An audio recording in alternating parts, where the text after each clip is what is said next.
So we have an opportunity here today to hear from one of the great business leaders of the world, the great visionaries of the world, about social entrepreneurship, about adventure, about business, about the Virgin Group, and about outer space. So please join me in welcoming Sir Richard Branson to London Business School.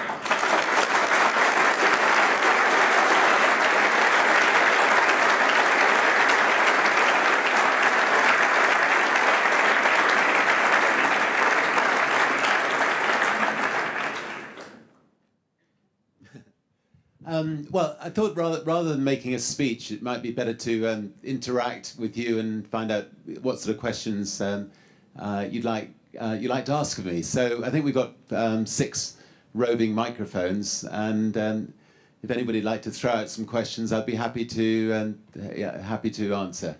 Presumably you're from all over the world, are you? Every country represented here, but. They are indeed from all over the world. I did this once in Japan. I flew all the way to Japan, went down to a place called Miyakinojo in the south of Japan, where university students wanted to ask me questions, and I said exactly what I just said. And for 5 minutes, not one person put their hand up. And so I then said, well, look, I tell you what, first person who puts their hand up gets 2 upper-class tickets to London. And from we were off. I think I saw a head right back there immediately, actually. So yes, where 3 is. Right. Shall I stand over there so I can see you? Okay. So Richard, I'm David McGrath. I'm one of the executive MBA students here at London Business School. And our class is actually finishing up our last 2 days together. And we're very honoured to be here with you today. But one of the things that we're looking at is making meaning in a modern business world. And I'm interested to hear your perspective as to being a serial entrepreneur, how you make meaning in the businesses that you enter, and how not only are they there to make a profit, obviously, for your group and your shareholders, but also how do they contribute back into the community? Thank you. Well, it's a good question, and I think that initially when you set up in business, really there's only one thing that matters, and that's survival. And I think if you're starting a business from scratch and you haven't got any financial backing, you just got to survive. If you don't survive, you can't make a difference in the world. You can't employ people. You can't build your business. So I think for a number of years, you shouldn't be worried too much about, sorting out the world's problems. You just got to make sure that you stand on your own 2 feet, and you can get your fat cash flow going, and you can be one of the few survivors, because most people who set up in business fall flat on their face. I think something like 90% of new businesses that are set up in Britain don't survive. So it's not easy. Having said that, then I think later on in your career, if you start making some money, and if you know that you've got your feet firmly on the ground, then I think enormous responsibility comes with becoming a successful entrepreneurial businessman, because unlike becoming a successful doctor, or actually a doctor maybe not be the best example, but a successful nurse or journalist, or success in any other field, extreme wealth comes with becoming a successful entrepreneur. And if capitalism is to be is to be given a good name rather than a bad name, it's essential that capitalists and entrepreneurs give back to society, and you can do that in a number of ways. I mean, one way is obviously to reinvest that wealth in creating new businesses, new jobs, and that in itself is important, and something which I suspect most people in this room will do. The other thing is to actually think about the money that you're spending, and maybe invest it in socially responsible areas, so that it can actually. So I mean, for instance, there was a mention of ethanol earlier. Look at sort of clean fuels rather than unclean fuels to invest in. And surprisingly, you might find you can make as much money that way anyway.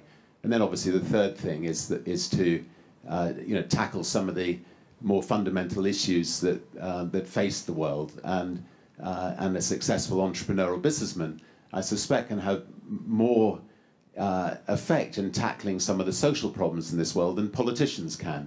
So I think you can find yourself in a stronger position. But thank you.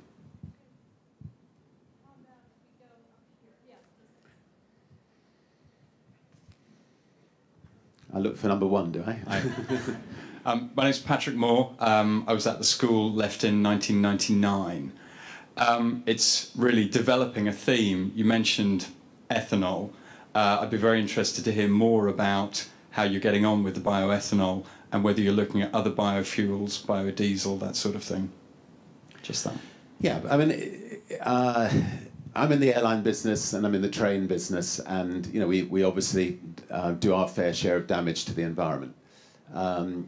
Equally, fuel prices have gone up by $400 million a year in the last 2 years. That's what Virgin is costing Virgin in excess than it did 2 years ago. So, as a businessman, we examined, what can we do about these increased fuel prices? And you can no longer hedge because they've stayed high for 2 years. So hedging possibilities have effectively run out. So we then examined fundamentally, what was the cause for these high fuel prices? Was there anything we could do about the cause? I mean, could we take OPEC to court for colluding? Could we, if there's a shortage of oil refining capacity, could we set up more oil refineries to try to, break the logjam on the oil refining capacity? And actually, that's what we decided to do. And then I met a man called Reed Detchen who works for Ted Turner. Ted Turner set up a small fund at the United Nations to try to make businessmen more aware about the environment. And he said, look, if you're going to set up a refinery, why set up a refinery producing more dirty fuels? Why don't you set up a refinery that's producing clean fuels? And so for the last 2.5 years, we set up a team of people, and we've looked at every aspect of clean fuels. There's ordinary ethanol, which comes from the fruits, the corn, the grain, etc., the sugar, and that now with fuel prices at $80 a barrel is a very, very profitable substance to produce. It's about 50% more environmentally friendly than dirty fuels are. And then we looked at something called cellulose ethanol, which is basically the waste product that's left in the fields. And if you can use enzymes to break down that waste product. Now the advantage of cellulose ethanol is it's 100% environmentally friendly. And if you in your cars use metal rods instead of rubber rods, you can use 90% cellulose ethanol or ordinary ethanol in your cars. You can do the same in trains, in buses. So we could actually replace 90% of fuel needs with cellulose ethanol, and there's enough waste product out there to do so. It just needs the best enzymes to break it down and make it economically viable. Now that's not quite there yet, but it's something which we're investing money in, trying to speed up that process. And then obviously we're looking at things like wind power. We're looking at solar power, and we're also even looking at sort of setting up companies which can help families. If somebody wants to be an environmentally friendly home or a factory, or just to have a number they can ring so they can actually get the advice, because I think a lot of people want to help, but there isn't actually, I mean, it's a good business for somebody here to set up anyway. If we don't, or come and do it with us. But the interesting thing, was, that suddenly we realised that actually the alternative fuels can be as profitable as conventional fuels, maybe even more so. And so you can actually run a good business. You can sort out the environment, and maybe even bring fuel prices down. So So it could be a win-win-win situation. Perfect. Why don't we go to two? We'll do. And then we're going to move back after this to the back of the room. So I'll come back there. Sorry. It's Richard Stevens. I was on the Senior Executive Programme in 1999. Taking you back to your roots, you had a passion for music. At some point, you took that next step beyond that. How long did that take? What was that decision, and how did you reach it? We had a very successful record company, and we had people like the Rolling Stones, Janet Jackson. It was going extremely well. We set up companies around the world, so that we had our own companies producing our own music around the world, and I spent a lot of time on aeroplanes, and the experience, this was 21 years ago, was dire. I mean, it was, you had, people who obviously weren't enjoying working for the particular airline. They never smiled. A lump of chicken was dumped in your lap if you were lucky halfway through the flight. There was, no entertainment whatsoever. You couldn't, no films. And it was dirty. It was just like you're treated like cattle, shipped from A to B, and I thought, maybe we can create the kind of airline that I'd like to fly, and I sat down my fellow directors at Virgin Records and told them that I'm thinking of going into the airline business, and the person who I thought was my best friend was no longer my best friend. No, I mean, they obviously thought I was, I think the words megalomaniac, heaven knows what was used over that lunch. So I knew that I had to convince them that I wasn't completely insane.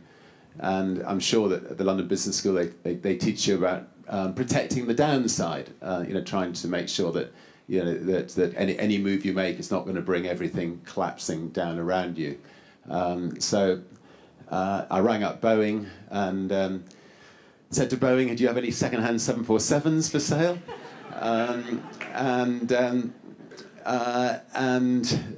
they'd never heard of this company called Virgin or Richard Branson.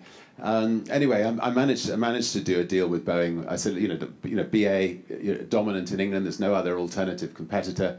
Just give me one plane for 12 months. If it works out, we might buy lots of planes off you. If it doesn't work out, we'll hand that plane back to you. And that, by knowing that I could hand that plane back at the end of the first 12 months, I knew, what the maximum amount of money I could lose was in that first 12 months. I knew that our profits for the record company were, it was about 50% of our profits, so it wasn't going to bring everything crashing down. And it gave us a chance to, see whether I was right that creating the kind of airline that I was planning to create, that it would work. And then after 12 months, fortunately, people like Virgin Atlantic and rang up Boeing and said, "Give us another plane instead of taking that one back." And then it just grew, grew from there. When we only had that one plane, Anthony Sampson, who's some of you may have read some of his books, who was doing a book about the airline business, and he rang me up and he was talking about airline safety, and my response was, well, I suppose with one plane we'll either have the best safety record in the world or the worst.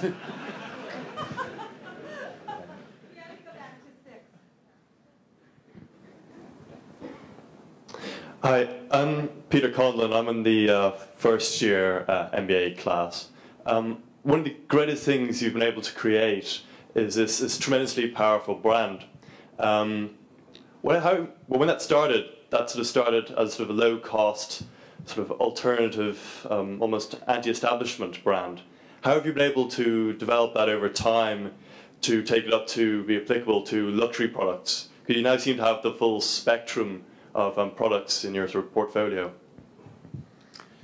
Yeah, I mean, when we started, I was never conscious of creating a brand. We just were, I was wanting to create magazines or record shops or record company. Hadn't really, realised that that over time we were actually creating quite a potent brand in itself. We're obviously an unusual brand in that, if you look at say, the other sort of 20 most successful brands in the world. You've got, Coca-Cola specializing in soft drinks. You've got Microsoft specializing in computers. You've got, Nike specializing in shoes. Virgin is more, has become a way of life brand. And I suppose that's because over the years I'm inquisitive. I love new challenges. I love, taking on big established players in big established sectors and seeing if we can move in on their sector and hopefully make sure that sector is never quite the same again. So whether it's the airline sector or the train sector or the mobile phone sector or whatever, and we'll only move into a sector if we know that we can make a real difference, if we can bring better quality, if we can bring better value, if we can have fun shaking up that industry. You're right. I mean, when we started, with Virgin Records, we were based just on price, and that's, I think, it's quite difficult to lift a brand from a price-led brand, low cost brand into high cost. I think it's easier to start the other way around.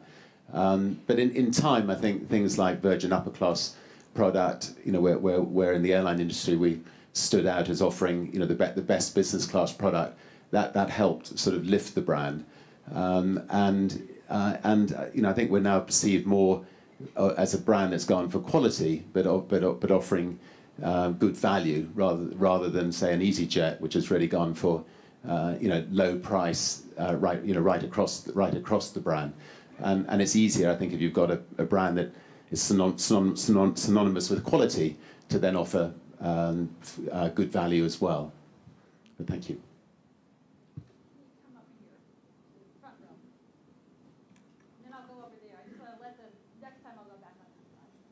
Hi, my name is Melanie. Virgin in Latin America is still a very mild brand compared to the rest of the world. Is there any plan to move to that region, or? You're right, and it's strange that almost every other country in the world, Virgin is now established, and Latin America we're not, and not even one little bit, I think. And we started. Brazil obviously is a country which is really happening, and is something as a country we're looking at.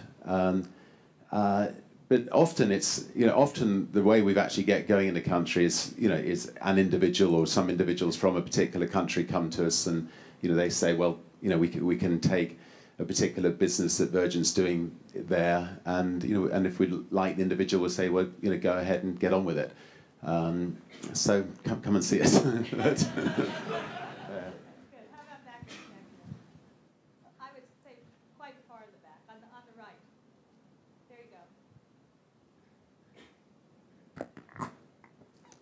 Hi, my name is Asbjørn Kastanjegard. I'm a full-time MBA student at school. I was wondering, what are your criteria that you use to evaluate the feasibility of an investment? And also, how do you decide when is a good time to sell?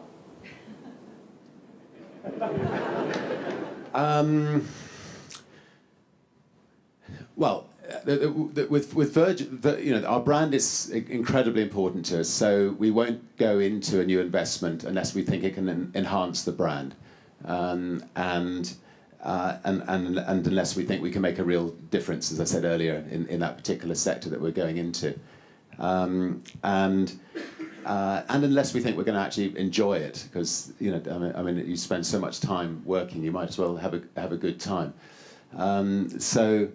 And unless the individuals who've come to us with the project or are people we're going to get on with, and we feel are the right people, if all those criteria fall into place, I'm more likely to give it a go than not, and perhaps say, one of my faults is I think maybe I say yes too often, but we just love a new challenge. As far as selling is concerned, we often sell things at such a time, because we're not generally our group of companies is a private group of companies, and although we have one or two public companies, We normally, we'll sell a company once we feel it's reached maturity, and at a stage where we can then, reinvest in starting up new businesses. Our main skills is starting businesses, not running, large businesses, and I think that's what we enjoy most. So I don't think we've ever bought a business. I think all our businesses were, started off as little acorns, and we've grown them from scratch. And I also often sell with reluctance. I mean, Virgin Records, we had British Airways determinedly trying to put the airline out of business, and some of you may have studied the Dirty Tricks campaign that they waged against Virgin, and I had to sell Virgin Records in order to combat that campaign from British Airways. And I remember running down the street, having just told the staff that that I'd sold, and passing an Evening Standard headline which says Branson sells for $1 billion, with tears streaming down my face, and thinking if anybody could see me sort of sobbing my head off, and this headline, they'd wonder, they'd send me off to a nut house. But anyway, no, but I mean, selling things can be difficult. If you build up a company where people matter, then you're selling people, so it can be quite tough as well.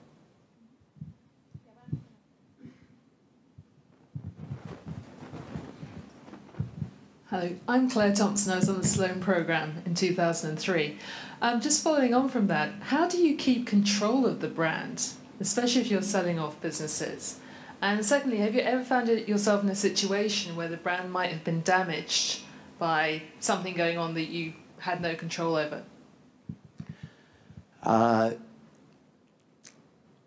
Keeping control of the brand is critical, and we have a brand company that enters into brand licensing deals with all the companies, and generally speaking, we try to make sure that we. It's the amount of companies we've sold is about 3 out of the 250, and they're not the kinds of companies, I think, where the people could do a lot of damage to the brand. There was one occasion where we licensed the brand for gas and electricity, and we very, very quickly took the brand off the people we'd licensed it to, because it's a risky business. Door-to-door selling of gas and electricity can go horribly wrong, and it did. And but fortunately we cut out the problem quite fast. So the brand licensing deal is the way that we protect it, and if anybody misuses the brand, we can take the brand away.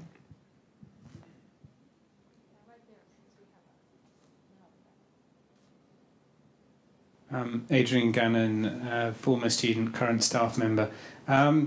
One of the lessons we learn in the school is that all entrepreneurs make mistakes along the way, and the good ones recover from it and learn from it. And your successes are obvious, but could you share with us one or two of your mistakes? You mentioned the electricity and the gas, I don't think that's one, but is there anything else that you have learnt from and you'd be willing to share with us? How long have we got? Well, I thought that there were lots of virgin brides, and launched Virgin Brides, only to find there weren't any virgin brides.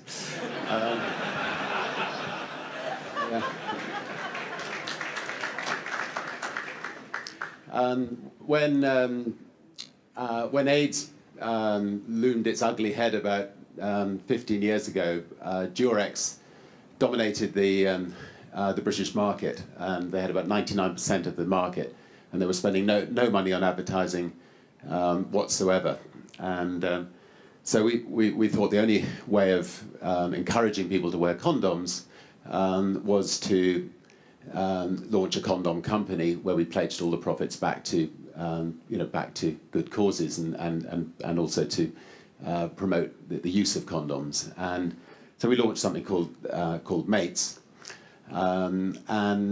About 3 months after launching Mates, I got a letter from one of our clients, and they weren't very happy. Something had gone wrong.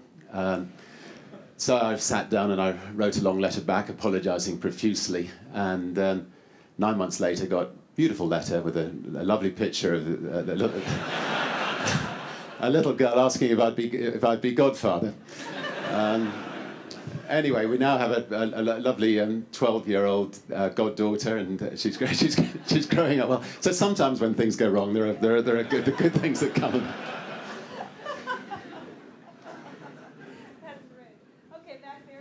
My son was on holiday with me last week, and we were in the Caribbean, and he went out with this. He's 19, this beautiful 17-year-old, and the next morning I said, "Well, how did you get on?" And he said, "Well, there were four words she said at the end of the evening." So I said, "Well, what were they?" And they were no glove, no love.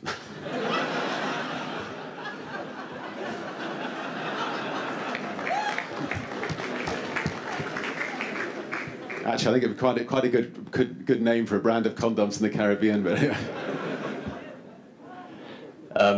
Julian Ha, alumni board member. So Richard, I'd be grateful if you could share with us your thoughts on one of the most exciting and fast-growing markets in the world now, China, and maybe in particular what plans you have for bringing various Virgin brands into China in addition to the airlines, and also maybe your thoughts on the challenges and opportunities of doing business there. Thanks. Sorry, where are you from yourself? I'm from the States, actually. Okay.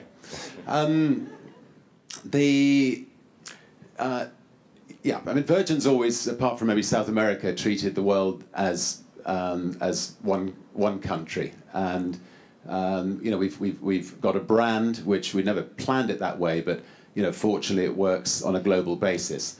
You know, now when we're actually developing new products, we generally speaking won't go into a new industry unless we feel it could become a global industry, and therefore countries like China and India are enormous growing markets, and you know, if you see yourself as a global player, it would be ridiculous not to take China and India very seriously.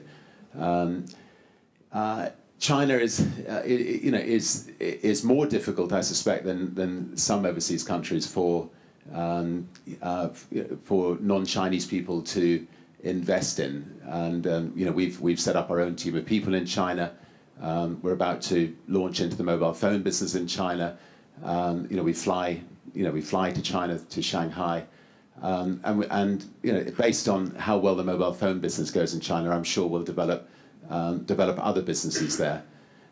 If you know, Western business people do not treat the world as one country, we will be swamped. I mean, you know, China, the rate it's growing, India, the rate it's growing, you know, we will soon become quite insignificant.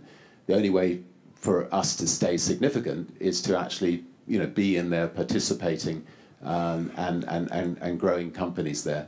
And you know, we plan to play our part. Thank you.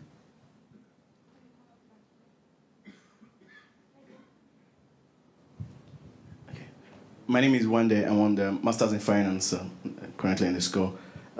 What's your advice for young, intelligent Africans who yearn for opportunities to enrich their mind, make a difference in the world, but just at a disadvantage because they're on the wrong side of geography? Well, I love Africa, and I spend a lot of my time in Africa. And as was mentioned earlier, we just sent up an entrepreneurial school in South Africa for specifically aimed at Africans. And I think Africa has a lot of opportunities, and it has an awful lot of problems, you know, as well. You know, I'm sort of thinking of country by country, because Africa's obviously made up of, you know, so many different countries with so many different issues. Which country are you from, as a matter of interest? Nigeria. Okay. Well, Nigeria has enormous opportunities, and I mean, it's obviously one of the richest oil-producing countries in the world. It's a great trading nation. I mean, we were asked by the president of Nigeria to set up a national airline for Nigeria, which we've just done, called Virgin Nigeria, because you know, without an airline, a country really can't expand. And I think Nigeria needs students who've studied well to go back there and build it, and hopefully it's becoming a less corrupt country, because I think if you're fundamentally corrupt as a country, society, it's a very dangerous society to live in. I mean, if the politicians of the country are corrupt, then you'll find that the police start becoming corrupt. If the police are corrupt, you get innocent people going to jail. And it just propels downwards. And I think what Nigeria needs is honest people running that country. And I think it's got a great future. The problems of Africa, the social problems of Africa, are enormous, and I don't think Africa can sort out the social problems on its own. And it needs people from all over the world to do their bit in trying to help address those problems. I mean, we as a group of companies have pledged that none of our staff will ever die from AIDS, and the way we're addressing it is to encourage our staff in Africa to test for HIV. If they test positive, we'll make sure that they get free antiretroviral drugs, and the amount of people who are now dying from AIDS at Virgin's reduced from an average of something like 25–30% of local people down there to less than 1%, and there's no reason why those people shouldn't live a full productive life. And there are one or two other companies in South Africa who have taken the same approach. Anglo-American, with a workforce of 150,000 people, was losing 30,000 people from AIDS. They've now reduced that again to less than 1%. And again, it's one of those things which, a bit like ethanol, it's actually good business sense to be socially responsible.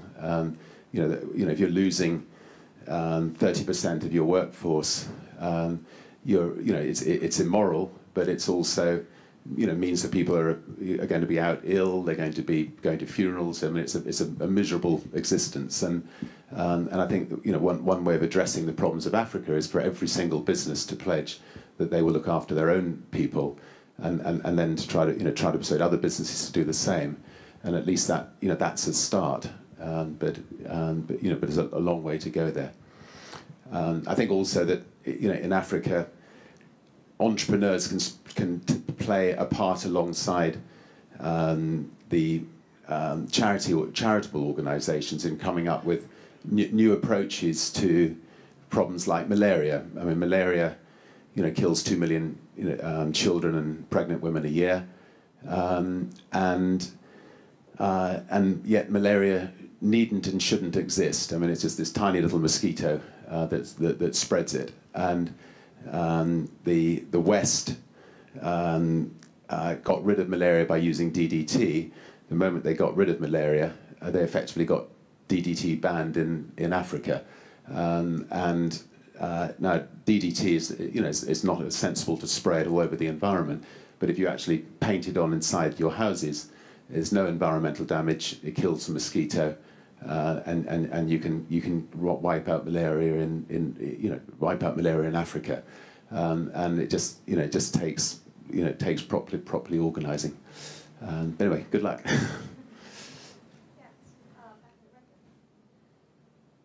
Hello, it's Anthony Rowe. I've run my business about 20 years and came to London Business School about 15 years ago. What I would like to ask you is, have you identified in yourself what your personal strengths are and what actually makes you so exceptional to everybody else? And not meaning to embarrass you, would you be kind enough to perhaps share that with us? Immodestly, of course. No, I think the key to being a good business leader is how good you are with people. I think if you can genuinely care about people, and not just your fellow directors, but the cleaning lady, the switchboard operator, everybody throughout the company. If you're a good, if you praise and don't criticise, people will flourish. So I think it's really your people skills that will set you apart. And I don't think that can be overemphasized. I think you just got to, if I'm on a Virgin plane, I will make sure that I always have a notebook in my back pocket.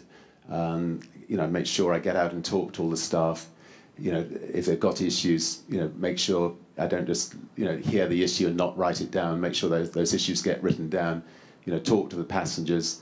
If they've got issues, make sure those issues get written down. And in any one day, in my back pocket, I'll have at least 15 different items. If I didn't write them down, I had a meeting yesterday with somebody, and there were issues after issues coming up, and I noticed they weren't writing them down. And I said, "Are you going to remember them all?" He said, "Yes, I've got them. I've got them all in my brain." And I just knew that that at least half of the issues would just disappear. And since a lot of the time I spend with my staff is actually propping up a bar at night times, I know that a lot more than half are going to disappear unless I write them down. So.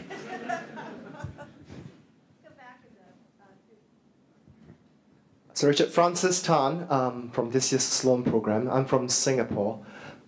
Just leading on a team about people in your line of work, you probably have to size up the entrepreneurs that come and talk to you, choosing the people to take the opportunity. So what are your criteria, your rules of thumb in selecting the people to work with?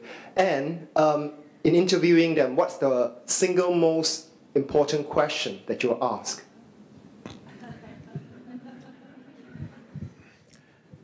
Well, I'm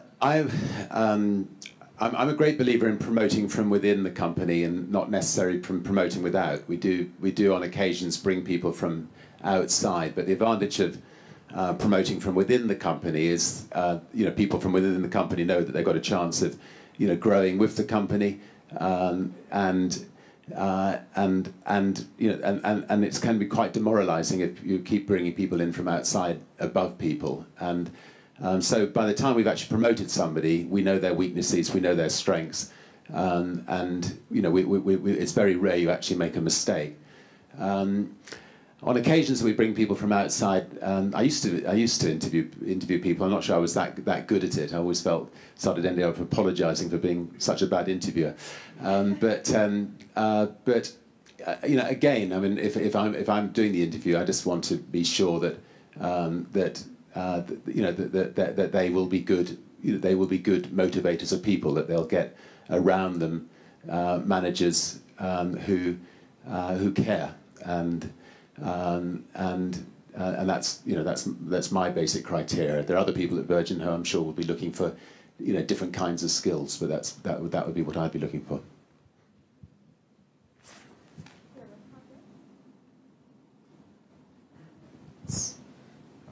My name is Shirish Apte. I'm with Citigroup, but I'm an alumni of London Business School. Virgin is synonymous with Richard Branson.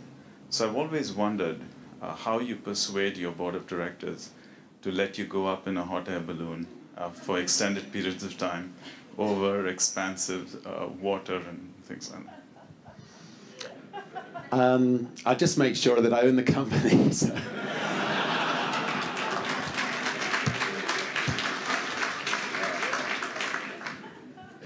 No, I mean yeah. I mean, looking back on my life, I've got a very understanding board of directors and parents. In fact, I've got my father here with me today, and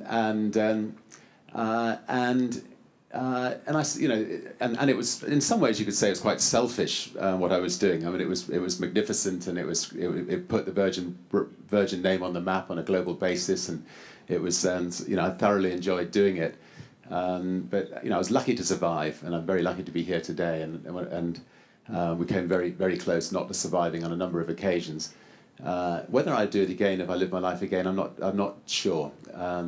It was I certainly rolled the dice, maybe a number of times. Somebody was being very kind to me anyway. So, but thank you.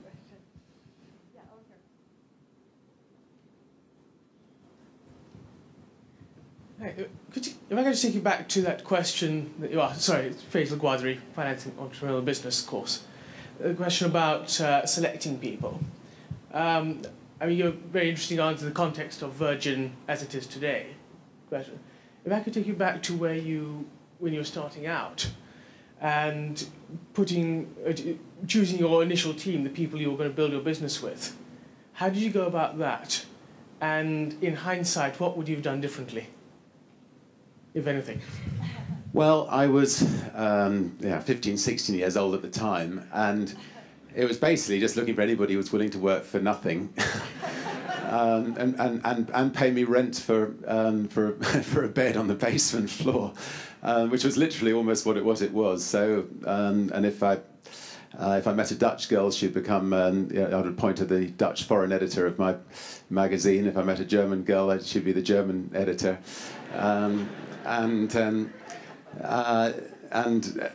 Anyway, we were having a lot of fun, and we never thought of ourselves as running a business. We wanted to grow a magazine to change the world. It was late 60s. There was a Vietnamese war going on, and students wanted a voice, and we really thought we could change the world, and to an extent, we managed to stop the Vietnamese War, I think, or had all played our part in it. So, marching on the American embassy, and I expect there's some people who wish we'd actually all managed to stop another war that's going on at the moment. But there we go. When you're starting out in business, I think it's you want a group of people. You want to all make sure you get on really well together. I once had a cousin who popped in from South Africa. He said he knew a lot about music. Asked him, how big a record collection he had. He said he had something like 2,000 records. So I immediately pointed him to run our new record company, which we hadn't started, and it turned out to be a good choice as it worked out. I'm going to take one more question, and then I'm going to ask a question which will lead us to the film. So let me go back over there. Yes, right there. Hi, I'm Nigel Boyce, second year EMBA student. Today Tesco's results came out and they were doing very well, and in Britain there seems to be this kind of thing about if a company is too successful and it's too dominant in its marketplace, it's not a good thing, so there's always a backlash. Does Virgin ever actually consider whether they're becoming too successful in the marketplace, and do you think there is a concept that a company can be too successful? Yes, I think a company can be too successful, and that's what governments are there to protect against. I think it's not in the interests of consumers. It's actually most likely not in the interests of the company itself if you become too dominant, and governments must, under all circumstances, do everything they can to avoid. To avoid people dominating a marketplace, and if Virgin ever become dominant in any particular sector that we're in, we would expect the government to intervene to try to make sure that that we do not become too dominant, even to go to the length of, say, splitting a big dominant company into two. And interestingly, when Virgin started many years ago, and every time our record company got too big, I would go in and I would say to the deputy managing director, "You are now the managing director of a new company." I'd say to the deputy marketing manager, "You're now the marketing manager of a new company." I'd say to the deputy sales manager, "You're now the sales manager of a new company." And we kept on breaking Virgin into small new record companies till we had about 20 of them. With those 20 people enjoy working for smaller companies, and those 20 small companies, I think, were that much stronger than one big company. But in the specific case of Tesco's, it's really for the government to decide. Is it in the interests of the consumer? What's it doing to the smaller retailers? And the fact that they've grown organically. Do they therefore get away from a monopoly investigation or not? you know, are they treating farmers correctly? You know, I mean, they have become very, very, very powerful, and you know, it's an interesting question as to whether they've become too powerful or dangerously powerful, so I don't. You know, I don't think that might is always right. I think you've got to have governments there to balance the books. Thank you. Okay, we have the opportunity, if you'd like, to see the film about Galactic. Would you enjoy it? I would love to. I've heard it's a great film. So, as I said at the beginning, the next frontier for Sir Richard is space. He's gotten pretty close to that already, but this is the next frontier. And there's a short film about his venture called Galactic. Is that right? So maybe we'll see it.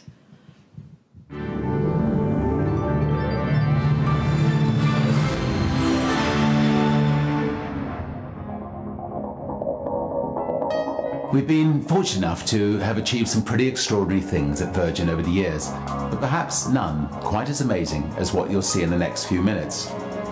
Virgin Galactic is now well on its way to becoming the world's first commercial space line, thanks to Burt Rutan, Spaceship One, and those flawless history-making X Prize flights. The day that Burt won the X Prize was a hugely significant one for us. When it was all over, I remember chatting to Bran Binney, the pilot on that epic flight. It's got all the right elements to excite the people for all the right reasons. The ride up is momentous, the view at the top is hugely rewarding, the ride back down is pretty spectacular as well.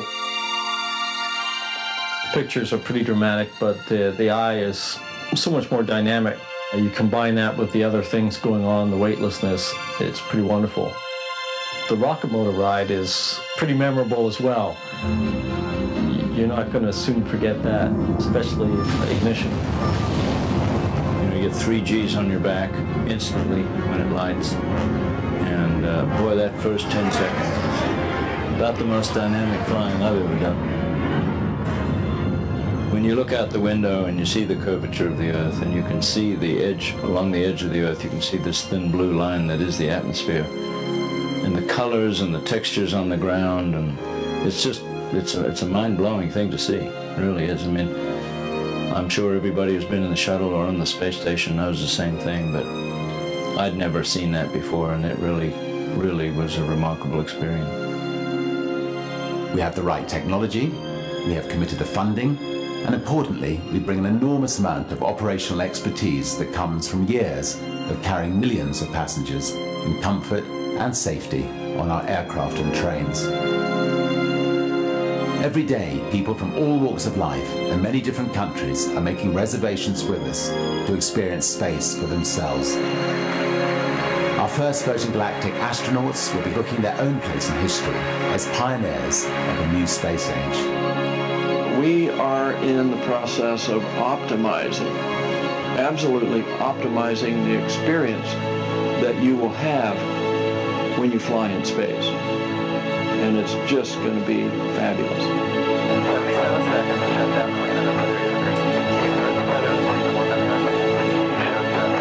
Well, I hope you'll be as excited and inspired by Virgin Galactic's mission as I am. And see you up there.